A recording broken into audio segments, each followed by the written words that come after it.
Diario de Joan Gallardo, 22 de julio de 2024. Querido diario, madre mía con el mes de julio, ¿eh? Estamos ya una semanita de terminarlo y entrar en agosto. En 2 días nos ponen el turrón subchart en el supermercado y en 3 ya estamos con las uvas en marcha. Ay, sí que es cierto, ¿eh? Que el tiempo, cuanto más cumples años y más viejo te haces, más rápido pasa. Yo de niño pensaba que sería al revés. Yo veía a mi abuelo materno, el padrí, como decimos aquí en Mallorca, tomándose la vida con tanta calma, yendo de aquí para allá, interrumpiendo sus quehaceres para irse al bar a tomarse un carajillo y cosas así, que pensaba, bueno, llegará un momento en el que la vida será mucho más lenta, ¿no? O sea, da esa sensación desde fuera. Yo recuerdo, por ejemplo, que me fascinaba verlo preparando el huerto, haciendo ahí una especie de regatas en el suelo por donde ponía después la manguera, de tal forma que el huerto casi casi se regaba solo. Él atumbaba la manguera ahí en el suelo y el agua empezaba a correr empujándose a sí misma a través de las diferentes regatas y dando agua a todas las plantas que había ahí. Y yo recuerdo que mi abuelo, cuando acababa esa labor, soltaba ahí el agua en la manguera, se tumbaba en el suelo y se calaba su sombrerito de paja ese o la gorrita que siempre solía llevar en verano, se encendía la pipa y se ponía a fumar ahí el tío tumbado en el sembrado en la tierra. Y ya no le prestaba más atención a la manguera ni al agua. O sea, eso ya estaba hecho, ya seguía su trabajo y él pues se lo tomaba con calma. Fumaba un poco de su pipa, se quedaba ahí un poquito a la fresca con la brisa del verano tan bonita que a veces da y que creo que antes se daba con mayor frecuencia. La verdad es que sí. Yo tengo la sensación, o a lo mejor es que se me está perdiendo un poco la paciencia con ciertas cosas, pero tengo la sensación de que ahora hace mucho más calor que antes, caray. O sea, o que por lo menos los veranos eran distintos. Yo recuerdo de crío que había más tormentas de verano. Eso me parece que se ha ido un poco al carajo. Calor hacía. No digo que no hiciese, que haga ahora más calor que antes, pero sí que los veranos, por ejemplo, de vez en cuando se nos regalaba alguna tormentita, de vez en cuando, y lo recuerdo perfectamente porque era en vacaciones, cuando mi abuela me mandaba a la tienda de la esquina a buscar velas, porque la luz se iba cada cierto tiempo, en ciertas ocasiones durante el verano, porque había tormentas de verano. También me mandaba a comprar esas pilas cuadradas que yo no he vuelto a ver, no sé si se siguen haciendo. Esas pilas cuadradas que tenían como dos pestañas, que eran las pilas que se solían usar para las linternas. Y eso me hacía ir a comprar mi abuela materna cuando llegaba el verano, porque era seguro que algunos días se iba a ir la luz por culpa de las tormentas de verano, sobre todo en agosto. Y eso sí que me parece que ahora ya nos lo hemos, no sé, será una época normal, no sé, da igual. La cuestión, que veía a mi abuelo disfrutando de eso, totalmente despreocupado, y a mí me daba la sensación de que con la edad el tiempo pasaría mucho más despacio, pero no, no es así. El tiempo de verdad que pasa mucho más rápido. Bueno, tú, que llevo 3 minutos y medio hablando del tiempo y de la edad. Signo, por cierto, claro, del paso de los años, de la edad. De lo que venía yo a hablar hoy era sobre el dolor, cerrando los capítulos ya anteriores en los que he hablado del arrepentimiento, del dolor, del sufrimiento, del perdón, etcétera, ¿no? Y quería hablar hoy para cerrar este ciclo de episodios sobre el daño necesario y el daño innecesario, que muchas veces no reparamos en el hecho de que es importantísimo tener claro que hay cierto dolor que vamos a hacernos a nosotros mismos, pero sobre todo también, sobre todo, a los demás, que no podemos evitar, que no vamos a poder evitar. Y es importantísimo no rechazar ese dolor, porque puede evitar que pasen las cosas que tienen que pasar para que la vida, para que vuestra vida, para que la vida de todo el mundo al fin y al cabo pueda colocarse finalmente de una forma más natural. El ejemplo más claro de esto, hay varios ejemplos, pero hay un ejemplo clarísimo que es cuando alguien se va de casa. Yo recuerdo que me fui muy pronto de casa, yo me fui con 18 años de casa de mis padres y yo me tenía que ir porque la situación en casa ya no daba para más, yo no me podía quedar ahí. Así que cuando cumplí 18 años, enseguida me cogí un estudio cualquiera, súper pequeño, 30 metros cuadrados así, y me fui a vivir ahí con la novia que tenía en aquellos entonces. Y yo me tenía que ir. O sea, para mí era evidente que tenía que hacerlo. No me podía quedar ni un día más en esa casa.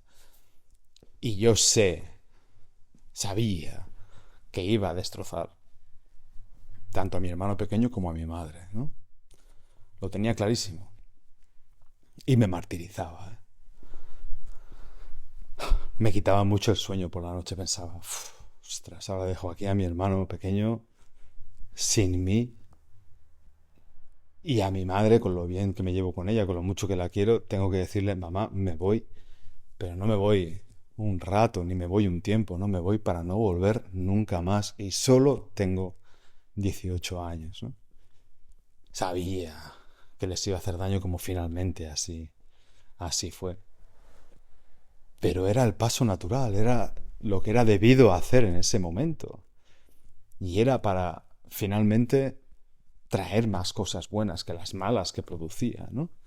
Era para permitir que por lo menos en mi casa ya no hubiese un foco de tensión grande a través de mi presencia, ¿no? De los problemas que tenía entonces con mi padre, que ya se arreglaron, pero en ese momento hacía imposible la convivencia.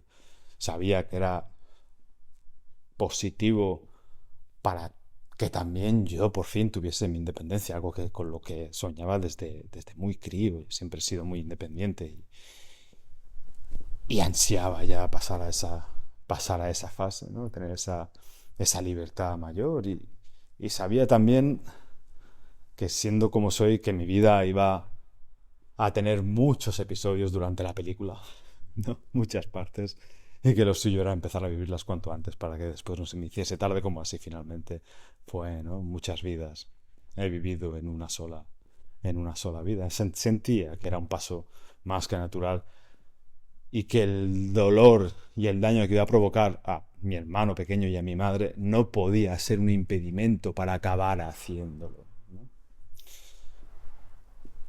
Porque, repito, sentía que era lo que tenía que pasar y que era tan importante que era imposible también que no hubiese algún tipo de daño por el camino.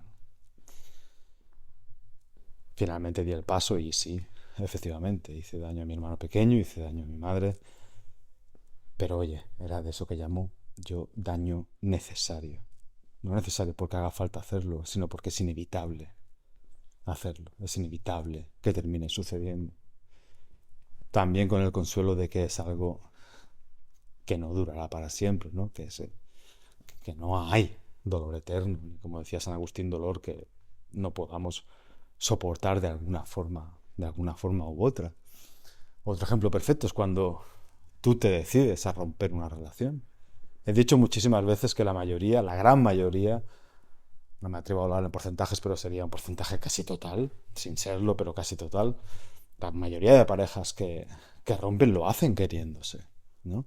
Pero la convivencia, pero las cosas que han pasado, cualquier historia puede hacer que sea imposible continuar con la relación.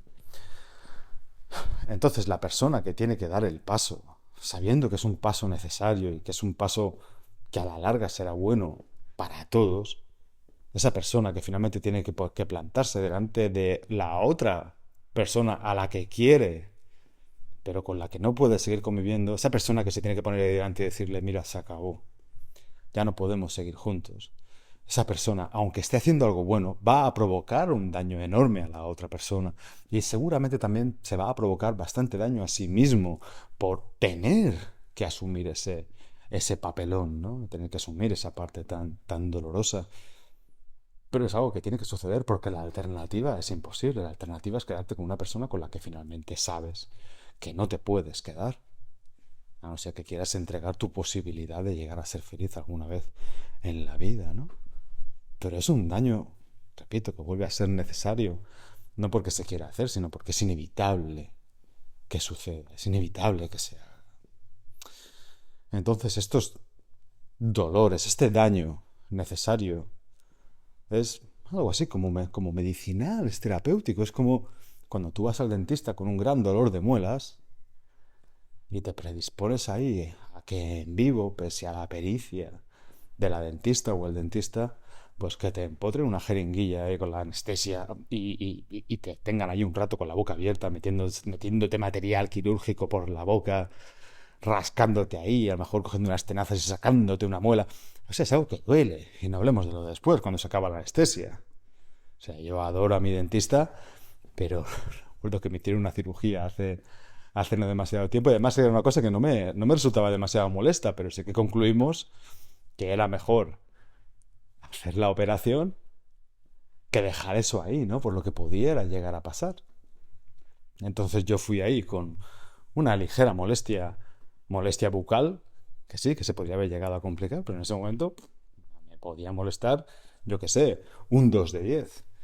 Pero la operación se complicó lo suyo y al final fue, sé el rato que estuvimos ahí. Ella dice que estuvimos 1 hora y media, para mí fueron 10 semanas seguidas ahí sentado, o sea, fue un horror, se me hizo larguísimo. Pero oye, cuando se me fue la anestesia, madre mía, eso subió casi al 10 de 10, ¿eh? O sea, uno de los peores dolores que he sentido en mi vida. No podía parar de escupir sangre por la boca, me dolía la cabeza, me dolían las orejas, me dolía todo. Aguanté con todos los cojones que yo tengo, pero madre mía. Pero claro, fue un dolor necesario, porque se tenía que hacer para arreglar el problema. Se tenía que hacer para eliminar ese problema. Entonces, bendito dolor, bendito sufrimiento, si es para que lo que tiene que pasar y que es bueno que pase, finalmente pase. Entonces, ese tipo de dolor es el que hay que respetar, es el que no hay que rechazar, es el que hay que abrazar. El que hay que intentar no cometer es el otro, del que hablaba en el último episodio. Ese daño innecesario que no haría falta que se hiciese. Ese es.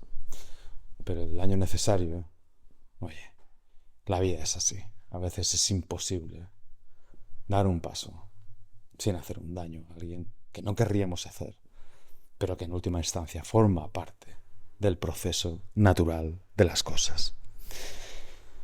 Nada más, nos vemos mañana, seguro. Paz.